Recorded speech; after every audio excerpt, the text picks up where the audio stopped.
श्री शिवाय नमस्तुभयम। दोस्तों, जैसा कि आप सभी लोग जानते हैं कि 1 दिसंबर 2025 के दिन यहां पर मार्गशीर्ष महीने का मोक्षदा एकादशी व्रत पड़ रही है।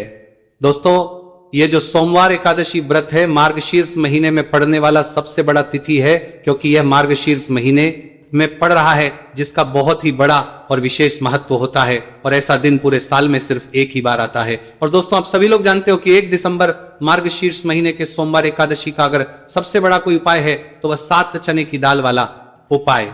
तो दोस्तों, इस मार्गशीर्ष माह का सोमवार एकादशी के दिन आप लोगों को इस 7 चने की दाल वाला उपाय को जरूर करना है। बहुत सारे लोग होंगे जिन लोगों ने इस उपाय को ना किया हो, मतलब पूरा साल निकल गया और उन्होंने किसी भी दिन इस 7 चने की दाल वाला उपाय को ना किया हो। पर दोस्तों, आप पास एक आखिरी मौका बचा हुआ है, जो कि 1 दिसंबर मार्गशीर्ष महीने के सोमवार एकादशी के दिन। तो इस दिन आप लोगों को इस वाले उपाय को जरूर कर लेना है। भले ही आपने पूरे साल भर अभी तक इस उपाय को ना किया हो, पर अगर आपने इस मार्गशीर्ष महीने के सोमवार एकादशी के दिन अगर इस वाले उपाय को कर लिया तो आपको इस उपाय को करने का वह फल मिलेगा जिसकी आपने कभी कल्पना भी नहीं करी होगी। इसीलिए आप इस वाले उपाय को एक बार जरूर कर लेना, ताकि आप लोगों के हाथ से यह मौका ना जा सके और आपको इस उपाय को करने का फल मिल सके। दोस्तों, ये उपाय पंडित जी ने अपनी अभी की ही शिव महापुराण की कथा में बताया है, जिस उपाय को आज हम आपको बहुत अच्छे से समझाने वाले हैं। इस वीडियो को देखने के बाद इस उपाय को समझने के लिए आपको कोई और वीडियो को देखने की जरूरत नहीं पड़ेगी। तो चलिए दोस्तों, उपाय को शुरू करते। देखिए, यह मार्गशीर्ष महीने के सोमवार एकादशी के दिन ये इतना खास होता है, इतना महत्वपूर्ण होता है। देखा है कभी कभी बड़े बड़े पूजा पाठ अनुष्ठान से जो मनोकामना पूर्ण नहीं होते, वो मार्गशीर्ष महीने के दिन एक छोटे से उपाय करने से ही आपकी मनोकामना पूर्ण हो जाती है। और बहुत सारे लोगों ने इस उपाय को किया भी है और उनको इस उपाय को करने का फल भी जरूर मिला है। अगर आप लोग भी उपाय को करना चाहते हैं तो आप इस उपाय को पहले अच्छे से समझ लेना, सुन लेना, उसके बाद करना। आपको इस उपाय का फल जरूर मिलेगा। और इस उपाय को कर लेने से आपके घर में चाहे किसी भी प्रकार की दुख और समस्या क्यों ना चल रही हो, आपको उसका कारण भी नहीं पता है कि भाई ये समस्या किस कारण से चल रही है, उसका कुछ भी कारण हो सकता है, जैसे पादोष हो सकता है या किसी भी तरह का मंगल दोष भी हो सकता है। तो इस दिन लोगों को 7 चने की दाल वाला उपाय कर लेना है। ये कैसा उपाय है, जिस उपाय को अगर किसी विशेष दिन पर किया जाए तो भाई उस विशेष दिन का जो है वो तो हमें मिलता ही मिलता है, पर हमने उस दिन पर इस उपाय को किया है तो हमें उससे भी बड़ा फल मिलता है, और फल बहुत जल्दी मिलता है, क्योंकि आप इस उपाय को बहुत ही बड़े और विशेष दिन पर कर रहे हो। तो चलिए अब उपाय के बारे में बात करते हैं, लेकिन उससे पहले आप लोगों को यह जानना आवश्यक कि आखिर ये उपाय किस समय करना है, किसको करना है और कैसे करना है। तो चलिए हम आगे आपको वीडियो में एक एक करके बता देते हैं। लेकिन उससे पहले अगर आप लोग हमारे चैनल पर नए हैं तो हमारे चैनल को सब्सक्राइब कर लेना और इस वीडियो को लाइक करके कमेंट बॉक्स में श्री शिवाय नमस्तुभयम ओम नमः शिवाय जरूर टाइप कर देना। तो दोस्तों, इस 7 चने की दाल वाला उपाय को हमें इस सोमवार एकादशी के दिन कैसे करना है, किसको करना है, किस समय करना है और कहां पर करना है, ये सारे सवालों के जवाब आपको इस वीडियो में मिल जाएंगे। और जो ये वीडियो देखेगा भाई, उसको 7 चने की दाल वाला उपाय जरूर करना चाहिए, क्योंकि इस दिन 7 चने की दाल का भी बहुत ही बड़ा और विशेष महत्व होता है। और जब बात आ जाए 7 चने की दाल वाला उपाय की, तो ये सोने पर सुहागा वाली बात हो जाती है और ये एक बहुत ही बड़ा उपाय हो जाता है। इस मार्गशीर्ष महीने के सोमवार एकादशी का तो अभी 7 चने की दाल वाला उपाय को आखिर करना किसको है, सबसे पहले हम लोग वो बात जान लेते हैं। तो देखो, घर की जो बड़ी माताएं बहनें होती हैं, उन माताओं बहनों में से कोई भी एक बड़ी माता बहन इस वाले उपाय को कर सकती है। और दोस्तों, अगर आप चाहे तो अपने घर में से सभी सदस्यों को भी इस उपाय को करवा सकते हैं। अगर किसी व्यक्ति की खुद की कोई मनोकामना है, खुद की कोई दुख और परेशानी है जो कि वो अपने लिए ही करना चाहता है, इस वाले उपाय को तो वो खुद अपने भी कर सकता है। बाकी अगर कोई घर में से ऐसा है जो कि अपने पूरे घर परिवार की सुख और शांति के लिए ये वाला उपाय करना चाहता है, तो भाई वो भी कर सकता है, उसमें भी कोई दिक्कत वाली बात नहीं है। कहने का मतलब यह है कि इस उपाय को हर एक सदस्य भी कर सकता है, और पूरे घर परिवार के सदस्य के लिए घर की बड़ी माताओं बहनों में से कोई एक माता बहन भी कर सकती है। माताएं बहनें अगर घर में उपस्थित हो या वह ये वाला उपाय ना कर पा रही हो, तो फिर घर का कोई बड़ा सदस्य भी इस 7 चने की दाल वाला उपाय को कर सकता है, चाहे फिर वह पुरुष ही क्यों ना हो, उसमें कोई भी दिक्कत वाली बात नहीं है। 7 चने की दाल वाला उपाय को आखिर इस उपाय को हमें किस समय करना है, सुबह के समय करना है कि शाम के समय करना है।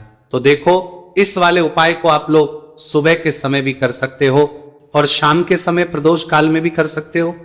अब अगर आपके भाई सब सबसे उत्तम समय कौन सा रहेगा इस 7 चने की दाल वाला उपाय को करने का, तो हम आपसे बस यही कहेंगे कि इस उपाय को आप सुबह के समय करेंगे तो ज्यादा बेहतर होगा। बाकी अगर प्रदोष काल शाम के समय भी करेंगे तो भी अच्छा होगा, उसमें कोई भी दिक्कत वाली बात नहीं। तो अब दोस्तों, जो अगली सबसे बड़ी और महत्वपूर्ण बात आती है वह यह आती है कि सुबह अगर हम उपाय को करेंगे तो हमें कितने बजे लेकर कितने बजे तक के बीच में करना है, और शाम के समय प्रदोष काल में करेंगे तो हमें कितने बजे से लेकर कितने बजे के बीच में करना है। तो देखो, सुबह जितनी जल्दी हो सके आप उपाय को करने की कोशिश करना। बाकी अगर किसी कारणवश लेट भी हो जाओ, थोड़ी देर भी हो जाए, तो 10 या 12 बजे तक भी आप उपाय कर लेना, पर 12 बजे से ज्यादा देरी ना हो, ठीक है, इस बात का ध्यान रखना। उसके बाद में दोस्तों, अगर शाम के समय प्रदोष काल की बात करें, प्रदोष काल का जो होता है वो शाम के 6 बजे से शुरू हो जाता है। मतलब शाम के 6 बजे से लेकर 7 बजे के बीच का जो समय होता है, यह समय प्रदोष काल का समय होता है। उपाय को 7 या 8 बजे के बीच में भी कर सकते हो, मतलब शाम के 6 बजे से रात 8 बजे के बीच में आप कभी भी इस वाले उपाय को कर सकते हो, उसमें कोई भी दिक्कत वाली बात नहीं है। देखो, हम सभी जानते हैं कि अभी मार्गशीर्ष मास का पवित्र महीना चल रहा है और मार्गशीर्ष मास के महीने की एकादशी सोमवार के दिन पड़ने वाली है। ये एकादशी है जो कि 1 दिसंबर के दिन पड़ने वाली है। तो इसीलिए 1 दिसंबर को सोमवार के षष्ठी के दिन करने वाले 3 माह उपाय के बारे में हम आपको बताने वाले हैं। ये तीनों उपाय आप सोमवार की षष्ठी के दिन कर सकते हैं। बहुत ही प्यार से उपाय होने वाले हैं। तो 3 माह उपाय के बारे में हम बात करते हैं। तो बिल्कुल एक एक करके हम सारे उपाय को समझेंगे। जैसा कि हमने कि 7 चने की दाल वाला ये उपाय है, इस उपाय को आपको करना है षष्ठी के दिन। देखो क्या क्या सामग्री लेनी है। पहले ये समझ लो, 7 चने की दाल, ठीक है, चने की दाल खंडित नहीं होनी चाहिए, और शनि की चैन की दाल जो भी व्यक्ति भगवान शिव के ऊपर सोमवार एकादशी के दिन अर्पित करता है तो वह स्वर्ण ही भगवान शिव को अर्पित करता है। अगर वह स्वर्ण भगवान शिव के ऊपर अर्पित नहीं कर सकता, न हीन की दाल अर्पित करते हैं, तो आपके जीवन का भाग्य जो है वह उदय हो जाता है। यानी कि पूज्य गुरुदेव ने बिल्कुल से कहा है कि अगर आप चने की दाल अर्पित करते है ना, तो आपके भाग्य का उदय होता है, किस्मत चमकते गज जाती है। तो देखो क्या करना है, बहुत ध्यान से समझना। तांबे के पत्र के अंदर जल लेना है, ठीक है। साथ में एक स्टील की कटोरी के अंदर थोड़ा सा डालना, थोड़ा सा गुड़ डाल देना, ठीक है, गुड़ डालना, ठीक है, गुड़ वाला पानी बना लेना है, ठीक है। साथ में लेना है आपको 7 चने की दाल। ये तीनों चीज लेकर के आपको जाना है भगवान शिव के मंदिर में। देखो, सोमवार एकादशी के दिन सुबह से लेकर के शाम तक जब आपकी इच्छा हो तब आप भी उपाय कर सकते हैं। अब आपको क्या करना है, सबसे पहले क्या करेंगे, जो चने की दाल है, चने की दाल को आप गुड़ वाला जो जल है ना उसके अंदर आपको दाल देनी है। साथी की दाल ले रहे हैं या 3 चने की दाल भी ले रहे हैं ना, तो आपको गुड़ वाले जल के अंदर दाल देनी है। थोड़ा सा ही गुड़ वाला जल देना, ठीक है। और जब गुड़ वाले जल के अंदर आप डालोगे ना, तब आपको बृहस्पतिवार महादेव का स्मरण करना है। देखो, बृहस्पति ईश्वर महादेव का नाम लेते हो ना आप, तो गुरु ग्रह मजबूत होता है, और गुरु ग्रह मजबूत होता है ना तो आपको आपके भाग्य का साथ मिलता है, यानी कि जो भी आपको भी कम कर रहे हो ना तो उसमें आपको मिलती है, ठीक है। क्या करना है, चैन की दाल डाल दी। अब आपको क्या करना है, तांबे का जो पत्र है, अब आपको क्या करना है, ये जो चने की दाल है और गुड़ के पानी का जो जल है जिसमें आपने डाली है, ये चने की दाल और गुड़ में जल भगवान शिव के शिवलिंग पर आपको अर्पित कर देना है। श्री शिवाय नमस्तुभयम का जप करते हुए देखो, जो भी व्यक्ति आज के दिन सोमवार एकादशी के दिन भगवान शिव के ऊपर चने की दाल अर्पित करता है तो उसकी किस्मत जो चमकते गजाती है। देखो, जो भी आप व्यापार कर रहे हैं आज, जैसे कि आप कपड़े का व्यापार कर रहे हैं या सोनी चांदी का व्यापार कर रहे हैं या किसी भी चीज का व्यापार कर रहे हैं, आपको आपके व्यापार का स्मरण करना है और उसके बाद श्री शिवाय नमस्तुभयम का जप करते हुए आपको अर्पित करना है। देखो, व्यापार का स्मरण करना कि यह मेरा व्यापार है, महादेव आपकी कृपा से मेरा जो व्यापार है अच्छे से चल जाए, ऐसी आपको करते हुए आज के दिन आपको चने की दाल अर्पित करनी है। इस प्रकार से ये उपाय करना है। जो एक लोटा जल लेकर के आए हो ना, वो देखो उसमें क्या करना है। आपको सबसे पहले गणेश जी वाले स्थान पर, फिर कार्तिकेय जी वाले स्थान पर, फिर माता अशोक सुंदरी वाले स्थान पर, फिर पार्वती माता के हस्तकमल में, फिर भगवान शिव के शिवलिंग के ऊपर आपको अर्पित कर देना है। बस इतना सा उपाय करना है। आपका जो भी व्यापार बैंड भी हो गया होगा या बैंड होने के कागर पर भी होगा, तो ये उपाय एक बार करके देखिए, निश्चित ही आपको फायदा जरूर मिलेगा। आपके जीवन के सारी कठिनाई है जो है वो महादेव जरूर करेंगे। तो ये हो गया पहले उपाय। देखिए अब हम बात करते हैं दूसरों की। आपके जीवन में, आपके घर में कोई भी परेशानियां हैं, कोई भी तकलीफ है, वो महादेव स्वयं ही इसे दूर कर देंगे। बहुत ही प्यार सा उपाय है। सोमवार एकादशी के दिन करना है।